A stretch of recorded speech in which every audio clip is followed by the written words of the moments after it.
कल मैंने अपने वीडियो में कहा था कि हर व्यक्ति में हमें भगवान का स्वरूप देखना चाहिए। तो आज का जो वीडियो है उसका ही एक तरीके से उस वीडियो का कॉन्ट्राडिक्शन के तौर पे मैंने बनाया है और मैं चाहूँगी कि लोग इस पे विचार करें। चलिए शुरू करते हैं कि यदि हम हर व्यक्ति में, हर बीइंग में, every living being, non living being में हम जब देखते हैं कि ये भगवान है, तो ऑटोमेटिकली जो है हमारा जो गुस्सा है, क्रोध शांत हो जाता है। ठीक है, पर ये कहाँ तक उचित है कि कोई व्यक्ति हमारे साथ हमको परेशान करे जा रहा और हर वक्त हमसे ये उम्मीद की जा रही कि हम उसे भगवान देखें, उसके अंदर भगवान देखें या उसमें भगवान देखें, तो क्या हमें वाकई भगवान दिखेंगे? तो इस प्रश्न का उत्तर खोजने के लिए मैं थोड़ा सा पीछे जाऊंगी कि चलो रामायण काल में ले लेते हैं। ठीक है, रावण ने सीता का हरण किया। अब चाहे तो भगवान राम, जो कि स्वयं राम भगवान है, वो चाहे तो रावण को ईश्वर रूप में मान के ये कह सकते थे, कि सोच सकते थे कि ये तो ईश्वर का ही स्वरूप है, तो इसने जो भी किया ठीक किया, ऐसा सोच सकते थे।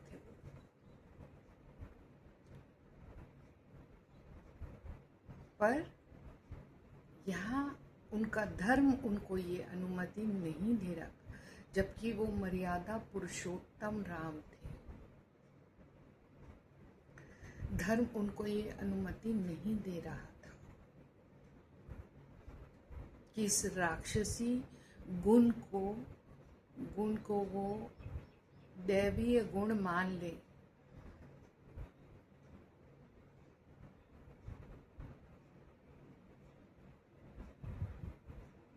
ये तो हो गई राम की बात। अब आते हैं कृष्ण की बात। महाभारत और गीता में ऐसी कई कहानियां हैं जो हमें बहुत सारी शिक्षा देती है हमारे जीवन से संबंधित।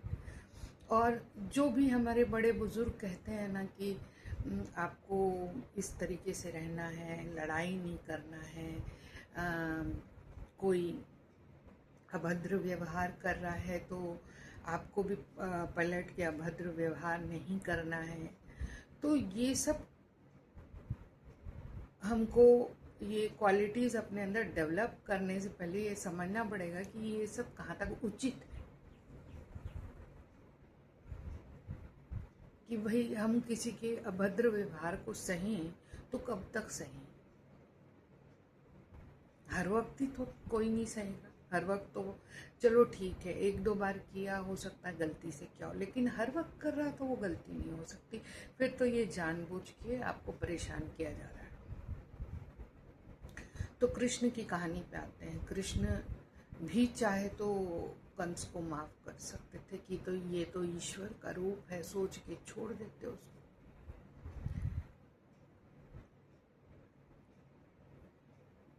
या जब अर्जुन ऐसी स्थिति में थे जहां वो बोले कि मैं युद्ध नहीं कर सकता क्योंकि सामने मेरे रिश्तेदार खड़े हैं, सारे अपने खड़े हैं, तब कृष्ण ने क्यों समझाया ये तुम्हारा धर्म नहीं है, तुम्हारा धर्म है लड़ाई करना।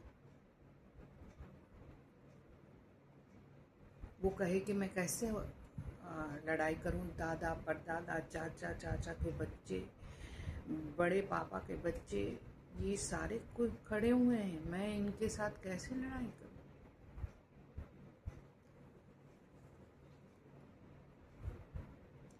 तब भी तो कृष्ण ये कह सकते थे कि तुम इनमें ईश्वर को देखो और इन्हें माफ कर दो।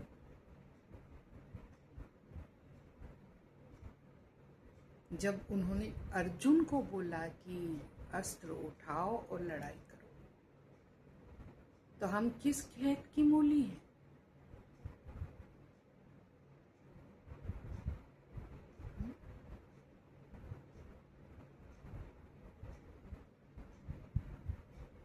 तो जो भी बात प्रचलन में है, हमें उस पे सोचना पड़ेगा। ऐसे ही नहीं कार्य करना। अरे उसने बोला कि माफ कर दो,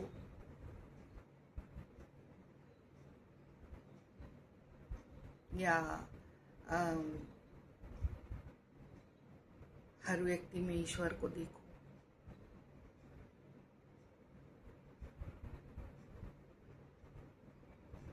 तो हर व्यक्ति में ईश्वर को तब आप देख सकते हैं जब आप पूरी तरीके से शुद्ध हो जाए, आत्मा आपकी शुद्ध हो जाए, तब।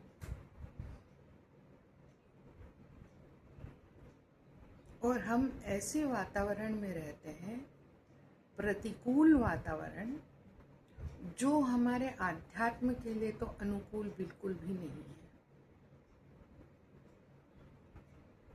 जहाँ हम ये सोचे कि हमें शांति मिल जाएगी, ये तो असंभव सा प्रतीत होता है।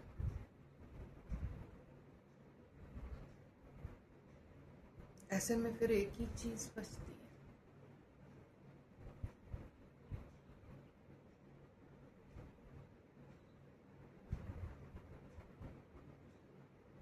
कि जो भी व्यक्ति आपको परेशान कर रहा है, तो उस पर आप कुछ एक्शन लें।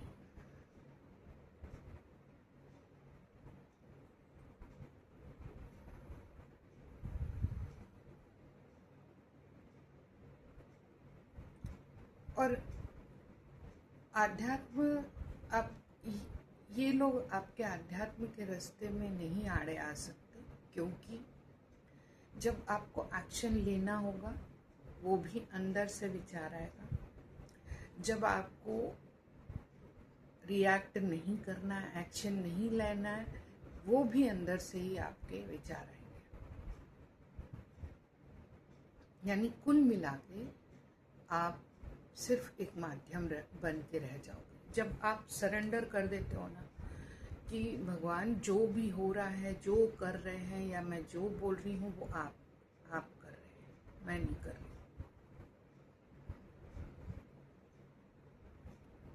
लेकिन ये जो सरेंडर का असली भाव ये है कि आपको बिल्कुल समर्पण कर देना है। ऐसा नहीं कि मैं भैया मैं तो सरेंडर कर दी, अब मैं जाके क्राइम करने चली, मैं जो भी क्राइम हो रहा आप करवा रहे हो मेरे से। ये नहीं। मन आपका शुद्ध हो, दूसरों के लिए नीयत सही हो, तब आपको जो अंदर से एक आवाज़ आ रही है कि नहीं, ये अब बहुत हो गया, पानी सर से ऊपर चढ़ गया, मुझे इसका जवाब देना पड़ेगा, तब आप बेशक जवाब दीजिए, चुप मत रहिए।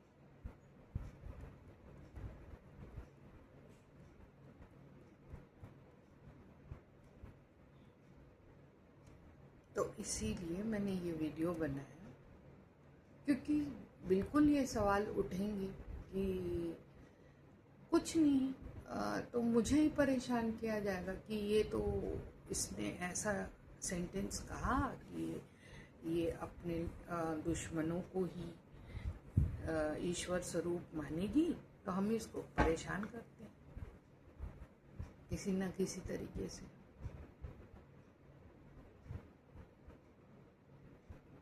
तो वही सवाल आज मैंने भगवान से किया कि आप बताइए मेरे को इसका रास्ता। यदि मैं ईश्वर समझूं सबको, तो लोग मुझे छोड़ेंगे नहीं। आजकल धूर्तता इतनी बढ़ी हुई है कि यदि कोई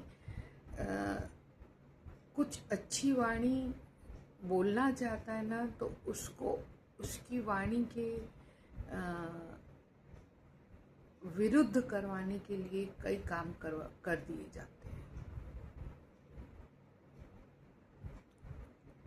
क्योंकि हमें अब अच्छाई हजम करने की ताकत नहीं रही। ज़्यादा बहुत अच्छा कोई बोलता रहता है, बहुत मधुर वाणी बोलता रहता, तो वो हमको अब पाचन शक्ति हमारी कमज़ोर हो चुकी है।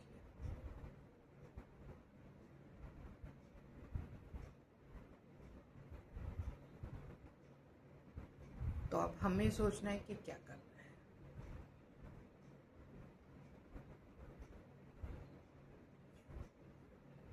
तो हमेशा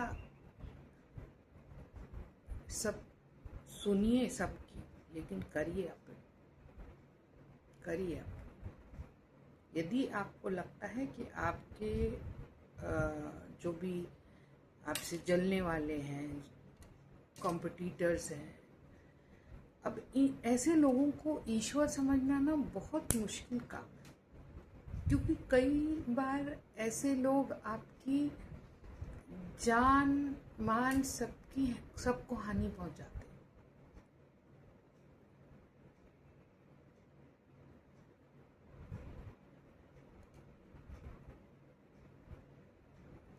तो जब आपको ऐसा लगता है तो आपको एक्शन लेना चाहिए, चुपचाप नहीं कि ये तो ईश्वर है, ये जो चाहे करे। ये हमको नहीं सोचना है। जब आपका कर्तव्य है, देखिए सबसे पहले जो है कि अपने ऊपर रहम खाना, कि हम अपने आप को इतने दबाव में ना जिएं कि दुनिया क्या कहेगी, ये क्या कहेगा, वो क्या कहेगा, इतने दबाव में जीने की जरूरत नहीं है।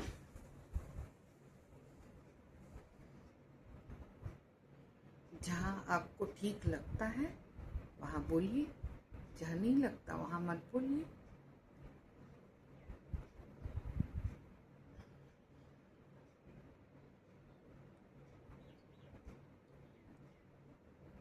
अभी भी कलयुग ही चल रहा है। जब तक सतयुग आएगा सब एक दूसरे को ईश्वर मानने लगेंगे, पर उस सतयुग तक पहुंचने के लिए क्या है, कलयुग में काम तो करना पड़ेगा ना।